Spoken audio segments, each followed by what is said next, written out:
You drive it, you define it. That's how Hyundai wants us to view this car, their small Kona SUV, here usefully improved.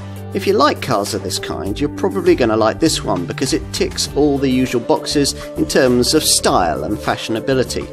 There's more though to this little crossover than initially meets the eye. News that this Kona range is, in this updated form, primarily all electrified, will probably lead you to expect more changes in the drive demeanour of this standard model than are actually delivered. As before, there are full hybrid and all electric models further up the lineup, but the mainstream variants like this one merely get 48-volt mild hybrid embellishment for the core 3-cylinder 1-litre TGDI petrol unit, which offers 120 PS. The difference that the mild hybrid technology makes isn't very noticeable, although Hyundai has provided a selectable energy flow screen in the instrument binnacle, so you can see how that system is working. And its WLTP related efficiency benefits, they aren't very significant either. This 48-volt model manages up to 47.1 mpg on the combined cycle and up to 135 grams per kilometre of CO2.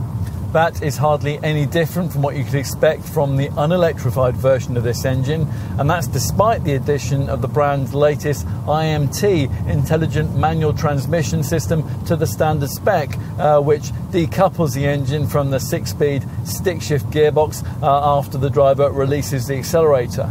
For bigger efficiency gains, you'll need to be looking at the Kona Hybrid, which uses a 4-cylinder 1.6-litre GDI petrol engine mated to a 32 kilowatt electric motor powered by a lithium-ion polymer battery. The system works via a 6-speed dual-clutch automatic gearbox, and the total output is 141 PS. The Kona Hybrid's battery is only 1.56 kilowatt hours in size, so there's no question of plugging in, but the self-charging setup frequently reverts away from combustion power at urban speeds, hence a properly efficient set of WLTP related stats, up to 57.6 mpg on the combined cycle and up to 112 grams per kilometre of CO2.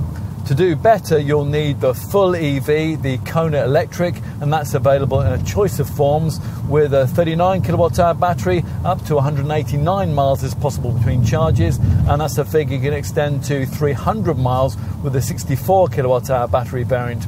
A completely different audience is being targeted by the flagship model in the Kona lineup, the powerful Kona N, which uses a 2-litre GDI petrol power plant, putting out 280 PS through the front wheels. A car of this kind has to evoke a reaction from you. That's part of the point of it.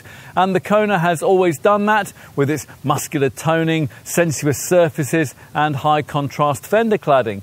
With the initial version though, all of that was a bit, well, in your face, a touch unsubtle. Now the look is far more cohesive, gym-toned and confident.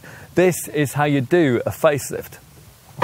Well, it's certainly more sophisticated for sure. Through the steering wheel, you now view a 10.25-inch screen with virtual dials, while provided you avoid entry-level trim, there's a vastly bigger central infotainment screen, also 10.25 inches, which is full of features that Kona folk will never have had access to before. Hyundai's tried to emphasise the dashboard's horizontal layout by separating this lower console area from the instrument panel, and a range of little trimming touches attempt to improve the cabin ambience. There is still a lot of black plastic though, and little of the extrovert vibe which characterises the bodywork. Some would hope for a slightly more commanding driving position perhaps in a car which characterises itself as an SUV after all. On the plus side, the seats are reasonably comfortable and there's also plenty of storage space. It's also easy to find a comfortable driving position. That's thanks to lots of wheel and seat adjustment. And in the rear, well, it's in this part of the car that you're most likely to be reminded keenly that you've bought an SUV from the compact rather than the mid-sized class. As it turns out, it's not too bad in here for the carriage of two folk, provided they're not especially lanky of leg. If they are, then compromises will have to be made by the front seat occupants to accommodate them.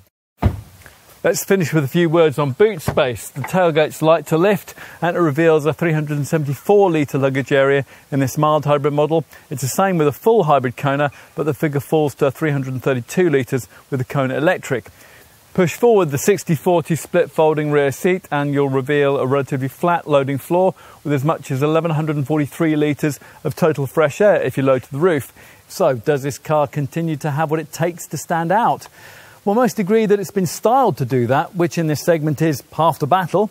In its next generation form, the looks will need to be matched by more engaging drive dynamics and perhaps more of a premium feel inside. For the time being, though, what we have here should be enough to continue Hyundai's sales momentum in this segment. The Kona Electric and the Kona N are standout products. And this commoner version too now stands out just a bit more in the high street, which for its target market is all it really needs to do.